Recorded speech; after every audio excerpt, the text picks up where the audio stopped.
So mga ka-farmers, meron tayong bad news ngayong umaga na ito. So ito ang bad news natin. Yan.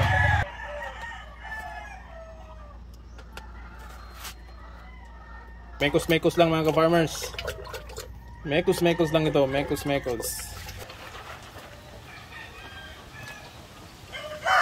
So mga ka-farmers, maraming nagtatanong sa inyo kung ano ba yung ginagamit ko na feeds o yung patukan ng ating mga alagang manok. So share ko sa inyo ngayon ito. Disclaimer lang mga ka-farmers, hindi ito sponsored ng feeds na ito. So yan lang ginagamit ko na feeds, breeder pellets. So ito yung pinapakain natin sa ating alagang manok, sa mga paitloging manok, at sa mga manok natin dito na mga malalaki na.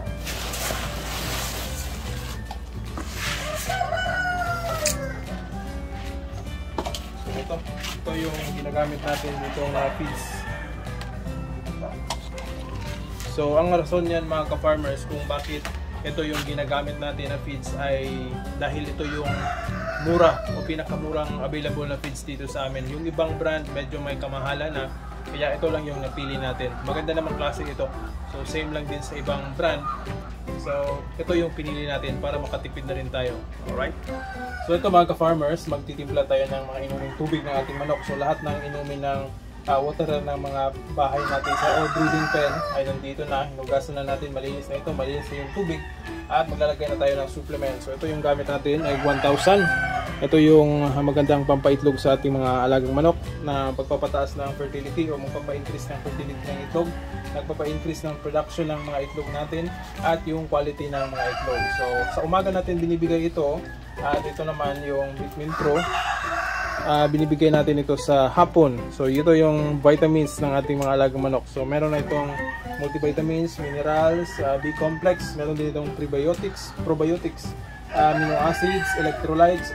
So yun, maganda ito para sa ating mga alagang hayop, hindi lang sa mga manok, pwede ito sa baboy, sa kalapati at sa iba pang hayop. Ito, ititimpla na natin. So 1 teaspoon every 4 liters of tubig o isang galong water. Ayan.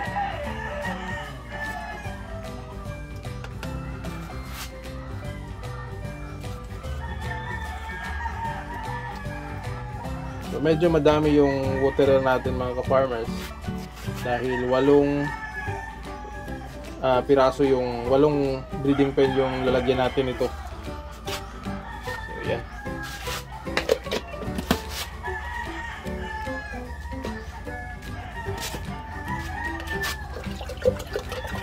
So, mekos-mekos lang mga ka-farmers. Mekos-mekos lang ito, mekos-mekos. Tapos itong mga mekos-mekos, ready to go na ito. Alright.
Farmers, meron tayong bad news ngayong umaga na ito. So ito ang bad news natin. Yan. So meron tayong na-distress ng mga manok o manok pala. Isang babae dito mga farmers. So itong mga white leghorn natin na kuna ng isa.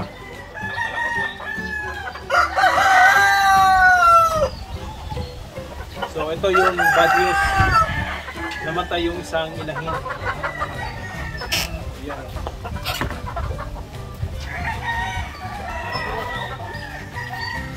So ngayong umaga ko lang ito nalaman na namatay pala tong isang manok. So kahapon nakita ko itong nangihina. So hindi ko lang kinuha dahil medyo na busy tayo doon sa bahay. Kaya ngayong umaga, kaninang mga 6 AM, nakita ko wala na buhay itong isa nating white leghorn. So sayang mga ka-farmers dahil nangingitlog naman ito. Pero wala tayong magagawa, nandito na ito. So kailangan natin itong ilibing. Doon na lang tayo aasa sa ibang mga white leghorn natin. So bali 7 sana itong mga inahin na ito, naging 6 na lamang. Pero kahit ganito yung nangyari, itutuloy pa rin natin yung breeding natin sa mga white leghorn. Alright? So ngayon mga ka-farmers, magpapakain na tayo sa ating mga alagang manok. Ito yung feeds natin. Alright.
Ito yung isang rooster na kasama ng Black Australorp natin mga ka-farmers. Ito ay Bardrack.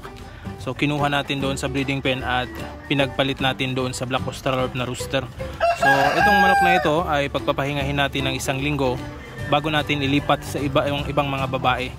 So siguro ilalagay natin ito sa mga white leghorn natin. I-cross natin sa white leghorn. Alright.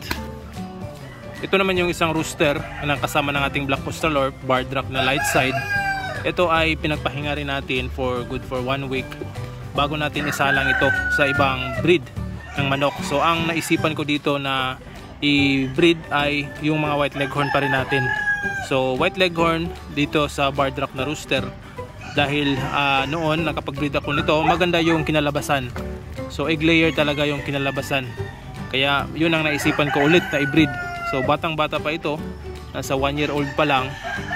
Kaya maganda itong i-breed doon sa ating mga manok na white leghorn.